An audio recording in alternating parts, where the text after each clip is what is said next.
సరేనండి, వీలైనంత తొందరలో నేనే వచ్చి మిమ్మల్ని కలుస్తాను. ఓకే, ఉంటాను మరి. బాయ్.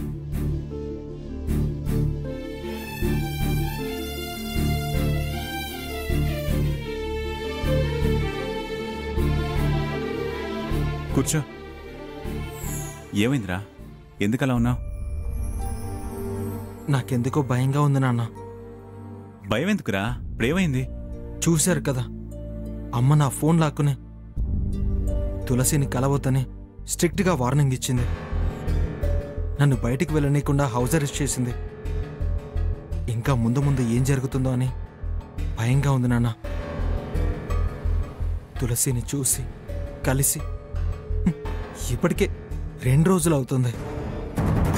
ఎలా ఉందో ఏం చేస్తుందో.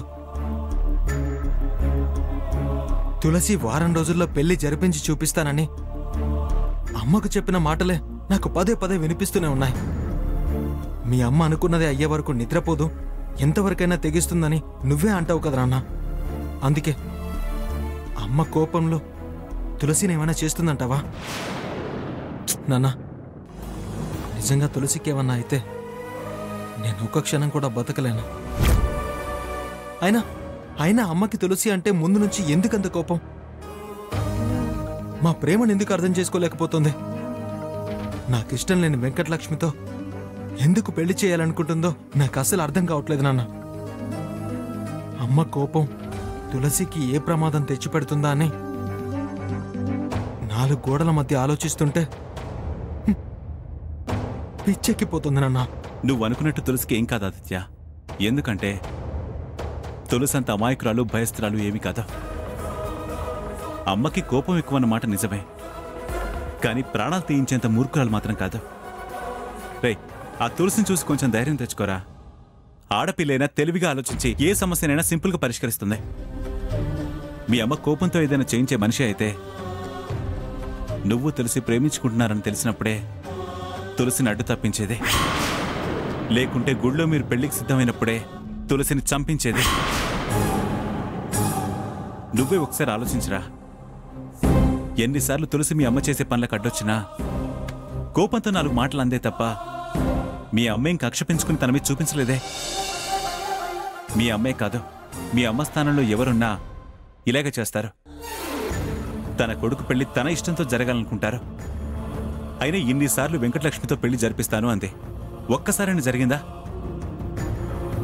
ఒకవేళ నిజంగా వెంకటలక్ష్మితో నీ పెళ్లి జరిగే సిచ్యువేషన్ వస్తే అప్పుడు భయపడ్డంలో అర్థం ఉంది. రే, ఇప్పుడు భయపడ్డం అనవసరం రా. మీరు నిజం, మీ ప్రేమ నిజం. ఎప్పటికైనా మీ పెళ్లి జరిగి తీరుతుంది. రే, పిచ్చి పిచ్చి ఆలోచనలతో మనసు పాడు చేసుకుని అమ్మ మీద ద్వేషం పెంచుకోకు. నీ మీదున్న ప్రేమ ఏదో ఒకరోజు మీ అమ్మ మనసును మారుస్తుంది. దుర్గా,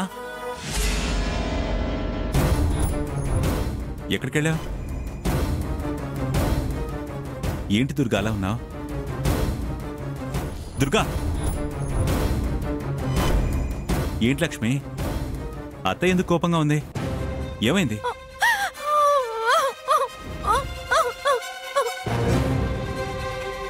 ఇద్దరికి ఏమై ఉంటుందిరా? ఏమడిగినా సమాధానం చెప్పకుండా ఇలా మోకాలు తిప్పుకుని వెళ్ళిపోతున్నారు.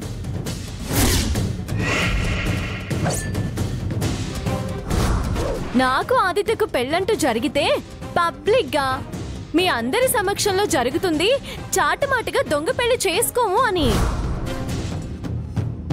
పాపం మా దుర్గమ్మ ఊహల్లోకి వెళ్ళినట్టుంది. ఎక్కడ నాకు మా ఆదిత్యకు పెళ్ళైపోతుందో అని భ్రమపడి భయపడి అలా ఉలిక్కి పడినట్టుంది. నువ్వన్నట్టు ఎప్పుడో ఏ మార్చి వాడికి పెళ్ళనైపోయి ఉండేదాన్ని.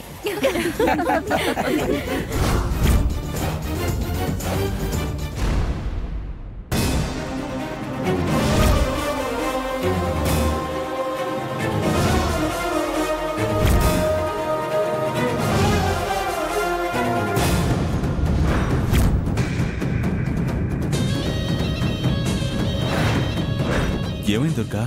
చంపేస్తాను చంపేస్తాను చంపేస్తాను దాన్ని బతకనివ్వను. నా చేతులతో నేనే చంపేస్తాను. ఈ దుర్గమ్మంటే ఏంటో చూపిస్తాను. ఏంటి దుర్గా, అసలేం మాట్లాడుతున్నావు? నువ్వేంటి, చంపడం ఏంటి? ఎవరిని చంపేది? ఇంకెవరిని? ఆ తులసిని చంపేస్తాను.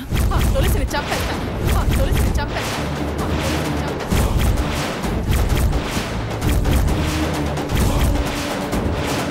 తులసినా? తనేం చేసింది?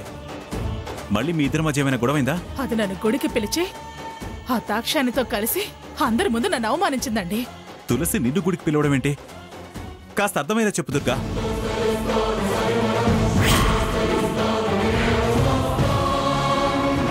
నాకు ఆదిత్యకు పెళ్ళంటూ జరిగితే పబ్లిక్ గా మీ అందరి సమక్షంలో జరుగుతుంది, చాటుమాటుగా దొంగ పెళ్లి చేసుకోము అని. పాపం మా దుర్గమ్మ ఊహల్లోకి వెళ్ళినట్టుంది. ఎక్కడ నాకు మా ఆదిత్యకు పెళ్ళైపోతుందో అని భ్రమపడి భయపడి అలా ఉలిక్కి పడినట్టుంది. అది నన్ను నలుగురిలో నవ్వులు పాలు చేయడానికే కావాలనే మెసేజ్ పెట్టి నేను గుడికి వెళ్లేలా చేసింది. నిజమని నేను నమ్మి వెళతాననే ఇదంతా చేసింది.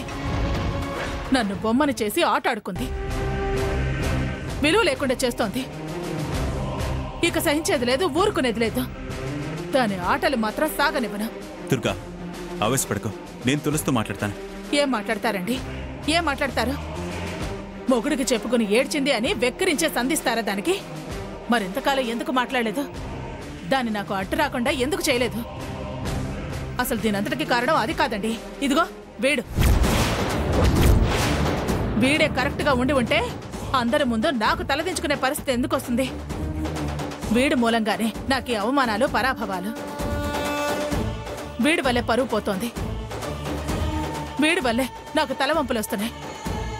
వీడి వల్లే నాకు మనశ్శాంతి కరువు అయిపోతోంది. వీడి వల్లే నా నమ్మకం సడలుతోంది. వీడి వల్లే నా ఆందోళన. వీడి వల్లే నాకు ఈ బాధలు, భయాలు. అది ఆశ పెట్టి దెబ్బతీస్తుంటే వీడు నిరాశకు గురిచేసి వేధిస్తున్నాడు. వీడి కోసం ఆరాటపడి అకచాట్లు పడాల్సి వస్తోంది. అమ్మ, నేనేం చేశానమ్మా? నమ్మక ద్రోహం చేస్తున్నా. నువ్వు నా మాట విని లక్ష్మిని పెళ్లి చేసుకునుంటే నాకెందుకండి ఈ బాధలన్నీ వచ్చేవి? నీ మాట అసలు నేను ఎప్పుడు కాదన్నానమ్మా? ఎప్పుడు కాదనే అంటున్నావురా? సమయం వచ్చేదాకా సైలెంట్ గా ఉండి తీరా సమయానికి దాంతో చేతులు కలిపి నన్ను దాకా చేస్తున్నావు. దుర్గా, అంత ఎమోషనల్ అవ్వకు. కాస్త కూల్గా ఆలోచించు. నాకు రాదండి. మీలా కూల్గా ఉంటూ సైలెంట్ గా మెసులుతూ అమాయకత్వం నటిస్తూ అలా సపోర్ట్ అంటూ వెనకాలే తిరిగి వెన్నుపోటు పడవటం నాకు రాదు. వెన్నుపోట? ఎస్, మీరంతా కలిసే నాకు వెన్నుపోటు పొడుస్తున్నారు. వీడు అసలు ఏమనుకుంటున్నాడో తెలుసా? కట్టుకున్న మొగుడే మోసం చేయగలేంది నేను చేస్తే తప్పేంటని అనుకుంటున్నాడు. అందుకే నా కళ్ళకు గంతలు కడుతున్నాడు, దానికేమో హారతలు పడుతున్నాడు. ప్రేమ ప్రేమ అంటూ దాని వెనకాల పడి నన్ను రోడ్డుకి ఏడుస్తున్నాడు. ఎరా, అది తప్ప ప్రపంచంలో ప్రేమించడానికి ఇంకెవరూ లేరా నీకు? ప్రేమించమని దాని వెనకాల పడుతున్నాడు, అదేమో నా వెనకాల పడుతోంది. అమ్మ ప్రేమ కన్నా అమ్మాయి ప్రేమే ఎక్కువైపోయింది వీడికి. నాకేం తెలుసమ్మా నన్ను అనడానికి? నువ్వు ఫోన్ లాక్కుంటే నేనేమన్నా అడ్డు చెప్పానా? గడప దాటొద్దు అని చెప్పావు, దానికి ఏమైనా ఎదురు చెప్పానా? అమ్మా, నువ్వు చెప్పినట్టే ఇంట్లో నుంచి బయటికి కూడా వెళ్ళట్లేదు కదమ్మా. తులసి మెసేజ్ చేస్తుందని నాకేం తెలుసు? అయినా ఫోన్లో మెసేజ్ చూసి వెళ్లే ముందు రూమ్లో ఆదిత్య ఉన్నాడో లేదో చూస్తే సరిపోయేది కదా. నమ్మకం అండి, నమ్మకం. వీడి మీద లేంది ఆ తులసి మీద ఉన్నది అదే. నేను ఉండమంటే ఉంటాడా, అది రమ్మంటే వెళ్లకుండా ఆగుతాడా అని వెళ్లి చూశాను. కానీ అది మోసమని తెలిసింది. వీడి మీద ప్రేమతో అది చస్తుందో లేదో తెలియదు, కానీ దాని మీద ప్రేమతో కన్నతల్లిని చంపడానికైనా వీడు వెనకాడండి. ఇంక లాభం లేదు. ఇలాగే చూస్తూ ఉంటే అది నా కొడుకు నుంచి నన్ను వేరు చేయటమే కాదు, నా కుటుంబాన్ని మొత్తం సర్వనాశనం చేస్తుంది. దుర్గమ్మ బతికినంత కాలం సింహలా బతుకుతుంది తప్ప ఎవరికిందో బానిసలా బతకదు. అది నా కాళ్ల బేరానికి వచ్చేదాకా నేనేం చేయాలో అదే చేస్తాను.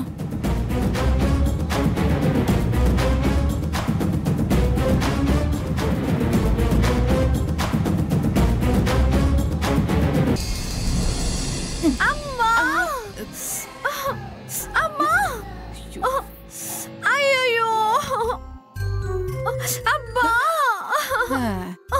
ఎందుకే అలా అమ్మా అబ్బా అని మూలుగుతున్నావు? వదిలేస్తే ఏడాదికి 12 బస్తాలు తినేదానిలో ఉన్నావు. చూడ్డానికి పిప్పళ్ళ బస్తాలా ఉన్నావు. అది చూస్తే 25 కిలోల సిమెంట్ బస్తాలా ఉంటుంది.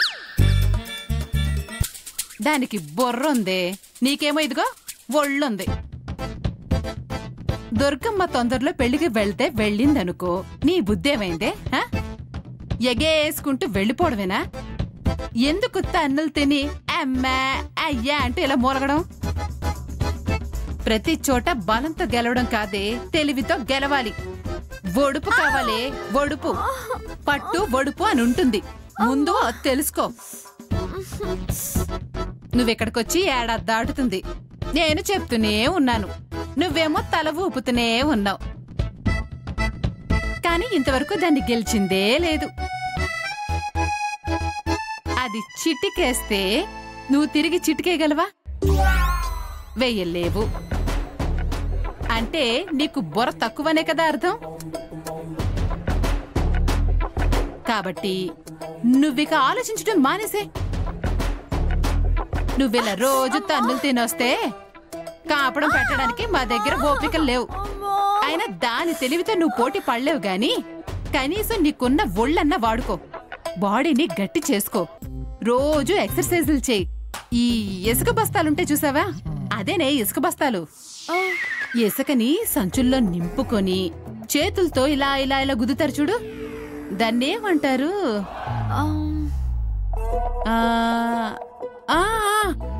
అదేనే, అదే అదే. అమ్మ నాన్న తమిళమ్మ సినిమాలో హీరో గుద్దుతాడు చూడు, అది. ఓహో, రోజు నువ్వది ప్రాక్టీస్ చేయి, ఒళ్ళు గట్టి పడుతుంది. నువ్వప్పుడు ఎంత మందినైనా కొట్టచ్చు. నాకేం వస్తుంది చిన్నత్తయ్య? నేర్చుకోవాలే, నేర్చుకోవాలి. ఆ తులసిని తెలివితో ఎలాగో గెలవలేం కాబట్టి కనీసం ఇలాంటివైనా నేర్చుకోవాలి. నువ్వు గట్టిగా తయారయ్యి ఒక్క గుద్దుతో ఆ తులసిని కింద పడేలా చెయ్యి. నువ్వన్నా నీ పిడికిలన్నా అది జడుచుకునేలా చెయ్యి. నిన్ను చూస్తూనే ఆవిడ దూరం పారిపోయేలా చెయ్యి. దాంతో అది ఆదిత్య వైపు చూడ్డం కాదు కదా, ఇక ఆదిత్య పేరు ఎత్తడానికి కూడా భయపడుతుంది. థ్యాంక్స్ చిన్నత్తయ్య, నాకు కొత్త రూట్ చూపించావు. నాకు ఇదే సరైన దారి. ఇక చూడు, ఈ రోజు నుంచి నువ్వు చెప్పినట్టు ఎక్సర్సైజ్లు బాక్సింగ్లు చేసి గట్టిగా తయారవుతాను. నా పంచ్ పవర్ ఏంటో ఆ తులసికి రుచి చూపించి ఈ దరిదాపుల్లోకి రాకుండా చేస్తాను. ఆగు, నీ ప్రతాపం చేయమని చెప్పిన నా మీద కాదే, దాని మీద చూపించు. అలాగే చిన్నత్తయ్య.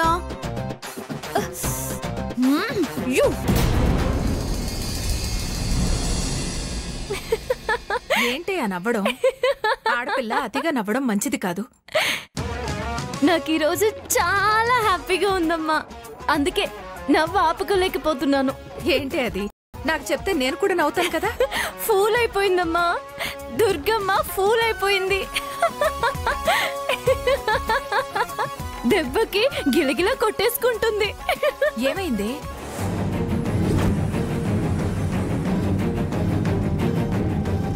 ఏయ్, ఆ తరచా లాగవే లక్ష్మి.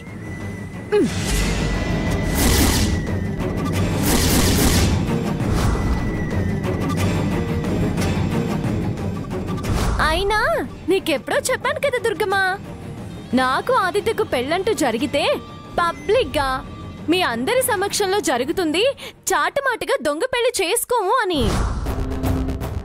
నువ్వన్నట్టు ఎప్పుడో ఏ మార్చి వాడికి పెళ్ళనైపోయి ఉండేదాన్ని.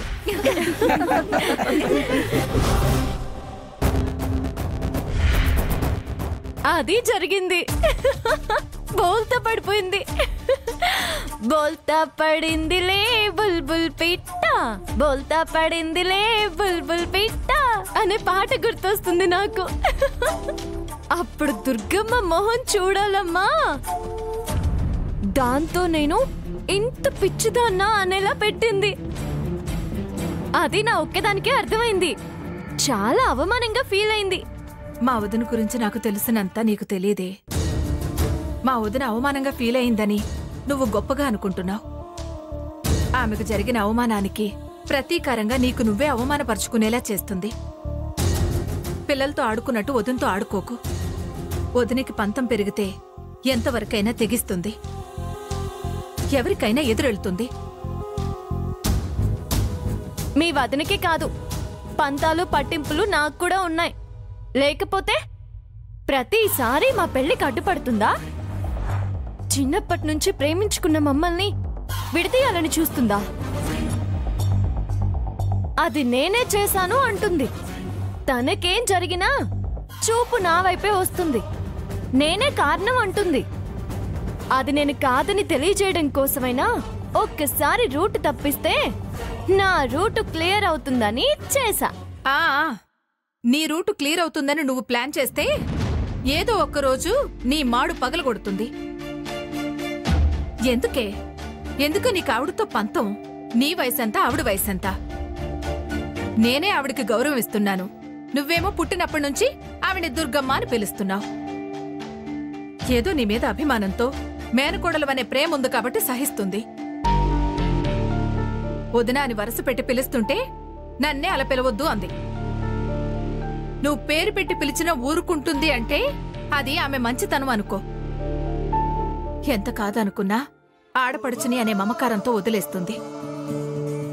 లేకపోతే ఆమె ఒక్కసారి కన్నెర్ర చేస్తే మనమెంత, మన బ్రతుకులెంత? ఆవిడికేం తక్కువని తక్కువ అంచనా వేస్తున్నావు? నీ ప్రయత్నాలకి భగవంతుడి ఆశీర్వాదం ఉండడం వల్ల నువ్వు గెలుస్తున్నావు, కానీ అదేదో నీ తెలివి గొప్పతనం అనుకోకు. నీకు నా తెలివి గురించి తెలీదా?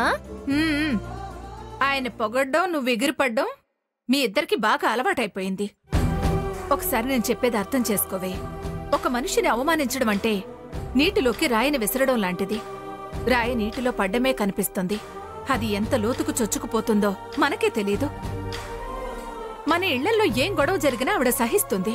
కాని నలుగురిలో ఆవిడ తలదించుకునే పరిస్థితే వస్తే మనందరం తలంచుకునే పరిస్థితి వస్తుందే. నువ్వేదో 10 మందిలో ఆవిడ పేరు పోయేలా చేస్తున్నాను అనుకుంటున్నావు. ఆవిడ తలుచుకుంటే మనకి పేరే లేకుండా చేస్తుంది. కొంచెం అదుపులో ఉండు. ప్రతిసారి విజయం మనదే అని ఎగిరిపడుకో. ఒక్కొక్కసారి తేడా వస్తే పెద్ద పెద్ద వాళ్లే పల్టీలు కొడతారు. మీ నాన్న స్థాయి ఏంటో తెలుసు కదా, అది అర్థం చేసుకుని నడుచుకుంటే మంచిది. నువ్వు ఆదిత్యతో పెళ్లి కోరుకుంటున్నావు, అది మా అందరికీ ఇష్టమే. అన్నయ్య కూడా ఇష్టపడుతున్నాడని తెలుసు కదా నీకు. ఆ పెళ్లి ఏదో విధంగా జరగాలని ఆ భగవంతుణ్ణి కోరుకుందామే. పెద్ద పోస్ట్లో ఉన్న అన్నయ్యే పొదున మాటకు అడ్డు చెప్పడం లేదంటే నువ్వెందుకే ఆవిడికి ఎదురెళ్తున్నావు? నీ వయసుకు మించిన పనులు చేస్తున్నావు. అలా జరగకూడదని ఆ దేవుణ్ణి ప్రతిరోజు కోరుకుంటున్నానే. పొదున మనతో కలవాలని కోరుకుంటున్నాను.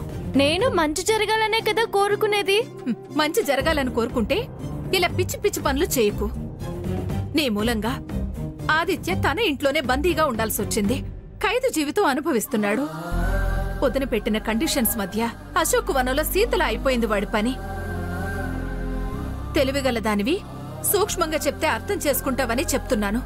తప్పుగా అనుకోకు. ఆదిత్య, నువ్వు నాకు 2 కళ్లతో సమానం. నీ తొందరపాటు నిర్ణయాలతో రెండిట్లు ఏ కంటికేమైనా నేను భరించలేనే. అలా జరగకూడదని ఆ భగవంతుణ్ణి ప్రతిరోజు కోరుకుంటున్నాను.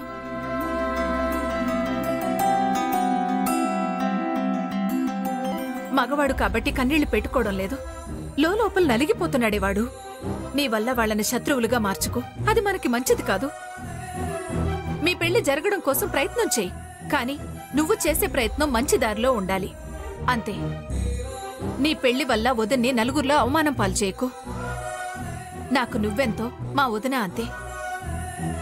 ఆదిత్యంతో అన్నయ్య అంతే. నాకు నలుగురు కావాలి, నలుగురు సంతోషము కావాలి. నీకు నా మాటలు కటువుగా అనిపించినా నా వదిన విషయంలో బాధ అనిపించింది కాబట్టి చెప్తున్నాను. నువ్వేం బాధపడకమ్మా.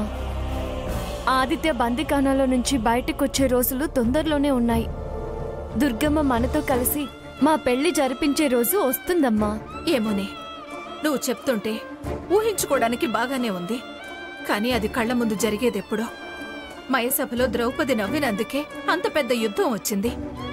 ఇప్పుడు నీ నవ్వు వల్ల అలాంటి యుద్ధం రాకుండా చూసుకో. వదిన చాలా మంచిది. ఆమె కోపం అంత మంచిది కాదు మనకి.